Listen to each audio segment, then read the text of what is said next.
dhiira yeroo irribaa sirra garaagaraatti raftu dhiira yeroo ati iddoo tokko jiraatte bilbiltee sin hubanne dhiira yeroo bakka hojii isaati bilbilee nagaa sin gaafanne. Assalamu alaikum warahmatullahi wabarakatuh. Jirtu akkam nagaa keessan fayyaa keessan isin jecha haramoo viidiyoo biraatiin walitti deebine viidiyoon nuti walitti deebine dhiira yookiin abbaa manaa keessan isa dirraa sirra garagalee rafu isa bakka hojiitii bilbilee sin gaafanne isa sin tooyan isa eessa oolte eessa galte jedhee sin tooyanne dhiirri akkanaa kun mallattoon maaliif mallattoo akkanaa sitti agarsiisa? Mallattoo akkanaa akkasitti agarsiisuuf tokkoffaan namni kun jireenya ati wajjin jiraattu haadha manaa isaa fakkeenya taate malee ati jaalala siif hin qabu jechuudha. Fakkeenyaaf yeroo fedhii qofa yoo kasi barbaadu ta'e namni sun akkasin jaalanne beeke. Sababni isaallee namni suni yeroo fedhii qofa si barbaada yeroo fedhii isaa geeffate dursirraa garagalfatee rafa. Maaliif akkas ta'uu qabe? Kun immoo tiyyuu hanqinni inni qabu har'a tokko wal ilaalla jechuudha. Sababni inni yeroo fi barbaadu qofa si barbaadu qofa si wajjin rafee yeroo kaan immoo tiyyuu dursirraa deebifata. Dulli sitti deebisa jechuudha. Kuni mallattoon inni sitti agarsiisu jibbaa kee qabu jaalala kan siif hin qabne sitti agarsiisu jechuudha. Kuni maaliif dhiirri tokko yeroo haadha manaa isaa otoo wajjin rabaatu qofa hin taane waa hedduu wajjin raawwatu qaba. Tokkoffaa wantoota isii gammachiisan isii bituudha. Lammaffaa isii tapsiisuudha. Isii haasofsiisuudha. Isii boharsuudha. Onni isii gammachiisuudha. Maaliif gaafa kana isiin immoo diran san caalaa jaalala isaa qabdu ibsudha. Innis isiin sun akka jaalattu gochuuf wantoota isii gammachiisan gagatii guddaa otoo hin taane wanta babbareeda ta'e habaaburraa uffata bareedarraa caamarraa waanuma ta'erraa bitee isii galaaf. Yeroo manaa ba'u sa'aatii boqonnaa isaatitti bilbilee akkam jirta haadha manaatii yaa jedhee kan hin gaafanne dhiirri kun immoo jibbaa haadha manaa isaa san agarsiisu jechuudha.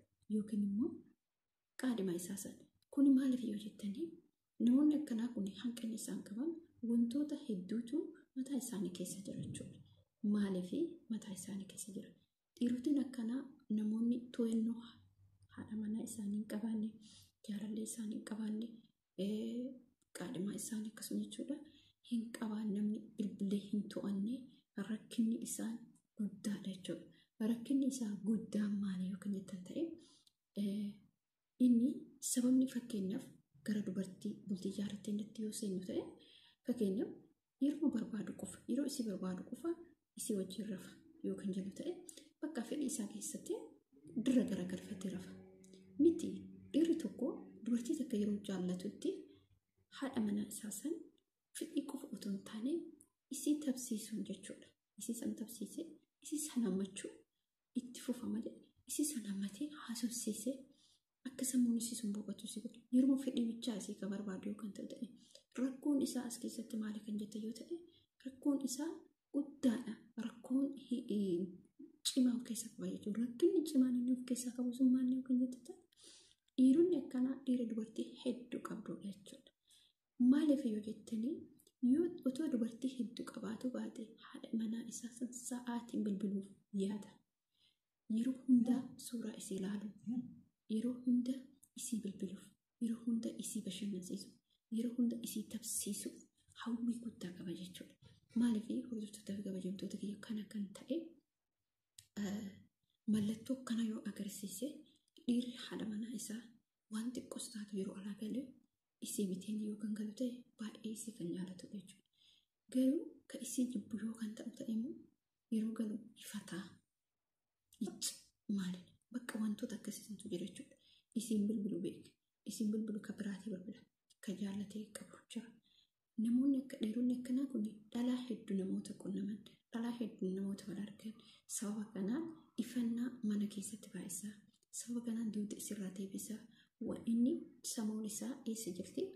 Dubartii isa bira jirtu jechuudha. Ka wajjin yeroo isaa dabarfatu. Ka wajjin yeroo barbaade argu. Haadha manaa isaa kun ammoo tuyyuu akkuma fedhe bakka akkuma meeshaa isii godhee akkasumatti isii ilaala jechuudha. Kuni maaliif ta'e? Kun akkas ta'uu qabu jechuudha. Tokkoffaa maaliin yoo jettanii haadha manaa jechuun waan hunda jechuudha. Haadha ilmaaniiti jechuudha. Garuu utuu haati ilmaanii kun jirtu immoo yeroo gara biraa laal, yeroo gara biraa gammachiisu, yeroo gara biraa uffisu, yeroo gara biraa dibachiisu, yeroo uffata gaarii kan biraa uffachiisu kun miidhaa guddaa qaba jechuudha. Asuma gabaabaatti dhiirotiin akkanaa kun wantoota akkanaa kanarraa of eeggannoo baay'ee isin barbaachisa. Tokkoffaa kabaja kan isinii qabdu, iddoo isiniif qabdu dhiira haadha manaa keessan. Haati manaa keessan fakkeenya yeroo hundumaa isin kan keeti. Isin kan keeti. Haadha ilmaan keetiiti. Kan jireenya kee jijjiirtu jechuudha. Garuu mootuyyuu kan jireenya kee jijjiirre kan mallaqa kee qofa barbaaddu. Kan yeroo isillee yeroo barbaadde sitti bilbiltuutis kan yeroof barbaaddu malee jireenya keetiif siin taatu jechuudha. Dhiironni irra guddinni isaanii hanqinni isaan haadha manaatii. Dhiironni akkana kan jiraatan yoo ta'e kun dhiibbaa guddaadha. Dhiibbaa guddaa haadha manaa keessan sanarraan geettan jechuudha. Gaafa nammoo haati manaa keessan sun sababa maaliitiitti yookaan ta'u ilmaaniif ta'uu dandeetti malee akka ati isa jibbitu wallaaltee miti. Jira. Amma asirratti maal isin fakkaate otoo beektu, otoo beeku sareen huba wajjin nyaadha jettee. Yeroo ammaatiif yeroon ture garagara jechuudha. Otoo beeku huba wajjin nyaadha maaliif jedhama? Maaliif jetti sareen maaliif jedhama? Waan sana otoo beektu si maaliif jalatti tarii ilmaan iseessanii fi tarii jireenya lammataa keessan seenuu fi tarii waan akkasitti jira jechuudha. Namoonni keessattuu nuti ilmaan argatan abbaa manaa isaaniitiin gargaaru baay'ee ulfaata. Maaliif ilmoo isaanii sallaalaniiti jechuudha. Garuu dhiironni mootuyyuu haadha manaa keessa saddeeftanii badhee keessa kan deebtan dhugaa cubbuu guddaadha jechuudha. Namoonni dhiirotiin akkanaa wantoota akkanaa kanarraa akka deebitan akka haadha manaa keessan kunuunsifattan akka yeroo hunda gammachiiftan abdii isinirraa qabna. Garuu wanti hunduyyuu harka keessan jira. Akkasuma shamarran takka mootuyyuu gaafa dhiira tokko jaalatti nasbee ofillee ni baatti jechuudha. Mallattoon dhiironni yeroo haadha manaa isaanii irratti agarsiisan kana jechuudha. Dirra isaanirraa deeffatuun isaanii dugdatti deebisuun isaanii sababa dhalaa biraa jirtuuf, sababa dhalaa biraa arguuf duuta haadha manaa isaaniitti deebisa jechuudha. Maaliif kun waanuma jiru jechuudha. Namoonni kitaaba garaagaraa dubbisuu dandeettan wantoonni kun baay'ina kan jiru jechuudha. Maaliif hojjettanii yeroo ammaa kana addumaayyuu jechuudha. Erguddina dhiira tokkotu dhala lama sadii haasofsiisaa, dhala lama sadii wal arguu danda'a. Inni dhala lama sadii wal argu sun dhiibbaa guddaa qaba jechuudha. Mataa isaatirra jechuudha. Dhibee garaagaraatiif faalamuu jira. Qabeenya isaatis taphachuu jira.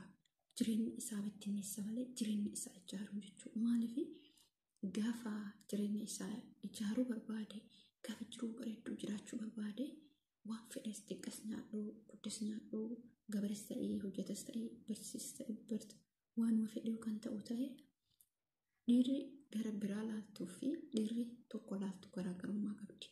Dhiirri tokko laaltu jireenya gaarii jiraatti. Dhiirri lama laaltu, sadi laaltu, afur laaltu jiruun isaanii bittinnaa'u malee ijaaramuu hin jiru. Maaliif hojjettarre? Sanillee qabeenya malee argachuu hin danda'u. Sanis qabeenya malee argachuu hin danda'u. Maaliif ta'e akkas? Qabeenyi mootuyyuu qabeenya isaa alatti ba'a jechuudha. Yeroo kamuu walitti qabamuuf. Maaliif walitti hin qabamneef? Sababa namoonni hedduun namoota hedduun dhalaa hedduu wal argu qabeenyi hundinuu dhalaan isa argitu sun isa arguu barbaaddu isa takkastu sun maal barbaadde? Maallaqa isaa barbaadde. Inni immoo bifa laala takka. Bareedumsa isii ilaala. Gaafa bareedumsa isii ilaala malleen isaallee akkasuma ka bareedu sanduuqa harkaa baafata jechuudha. Maaliif yoo jettarre kuni hooma ifa jiru. Waan ifa jiru kana mootuyyuu otoo ifa jiru kana dukkanatti seena jechuudha warroonni dheeraa kun. Kanaaf jechuudha hordoftootaafi kabajamtoota kiyya viidiyoo kiyya asuma irratti dhaabaa hamma viidiyoo biraatti walitti deebinutti viidiyoo kana mootuyyuu laayik, sheer, sabskiraayib gochuun na jajjabeessa.